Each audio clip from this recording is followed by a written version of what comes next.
6h, 8h30. Apolline Matin. Apolline de Malherbe. Il est 7h10 et bravo Yannick Bestaven, bonjour. Vous venez de remporter le Vendée Globe à bord de Maître Coq 4. Votre sentiment à l'instant où on se parle et où vous touchez la terre ferme? Oui, bonjour. C'est un sentiment bizarre.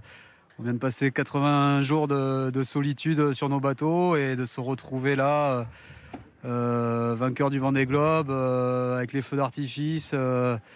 C'est une transition qui est bizarre, que j'ai pas de mots pour la définir pour le moment parce que j'ai pas encore atterri, je crois. C'est bizarre, voilà le mot que vous employez. On aurait aimé être tous là pour vous féliciter, mais vous avez bien compris qu'ici aussi c'est un peu bizarre. La fatigue, j'imagine. Quelle est la chose dont vous rêvez et que vous rêvez de retrouver aujourd'hui? Non, la fatigue avec l'adrénaline, pour l'instant, je la ressens pas. Non, ce que je rêve, c'est d'aller partager ça avec la famille, les amis, de boire une bonne bière. Ça, j'en rêve depuis un moment. Ouais, nous aussi, on en rêve un peu, je vous avoue.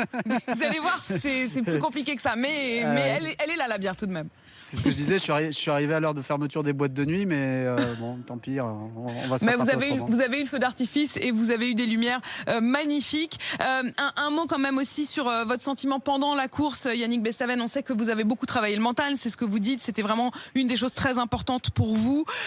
Vous avez franchi le Cap Horn en tête et puis ensuite ça s'est compliqué. Comment vous avez tenu? Comment on tient? Ouais, il faut trouver des ressources et se refixer des nouveaux objectifs à chaque fois. C'est vrai que ce Vendée Globe a été très engagé. On s'est partagé le leadership à plusieurs bateaux à plusieurs reprises. Je passe le Cap Horn en tête. Après, j'ai une bonne avance sur le groupe de poursuivants derrière. Et puis, je me retrouve dans une zone sans vent. Et là, pour moi, le Vendée Globe est perdu. Et il faut retrouver. Je me dis, tant pis, maintenant, on termine le Vendée Globe. Essayer de terminer dans les 5, ça sera bien. Et puis, petit à petit, on se refixe des objectifs. Et 4, et 3, et 2, et pourquoi pas 1. Et puis, petit à petit, on y croit jusqu'au bout, jusqu'à la ligne d'arrivée. On lâche rien, quoi. Et puis c'est gagné. Louis Amar, voulez vous interroger justement sur cette ligne d'arrivée? Oui, Yannick Bestaven, c'est un sentiment peut-être étrange d'avoir gagné sans être le premier à avoir franchi la ligne d'arrivée. Comment vous avez pris cette compensation en temps qui vous permet de gagner aujourd'hui? Est-ce que vous considérez que c'est une victoire aussi belle que si vous aviez franchi la ligne d'arrivée en premier? Oui, c'est une victoire, hein. Bien sûr qu'elle est aussi belle. C'est les règles du sport.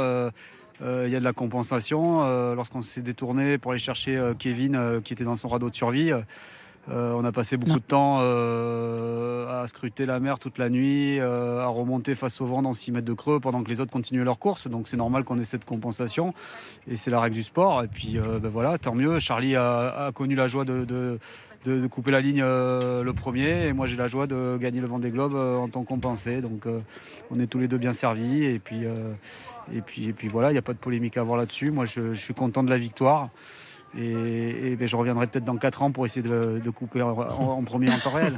Ça ne vous donnera qu'encore plus envie de recommencer. Yannick Bestaven, on sait que c'est aussi La Rochelle qui vous fête aujourd'hui. Vous êtes un grand fan du Stade Rochelais. Vous vous êtes tenu au courant quand même du top 14?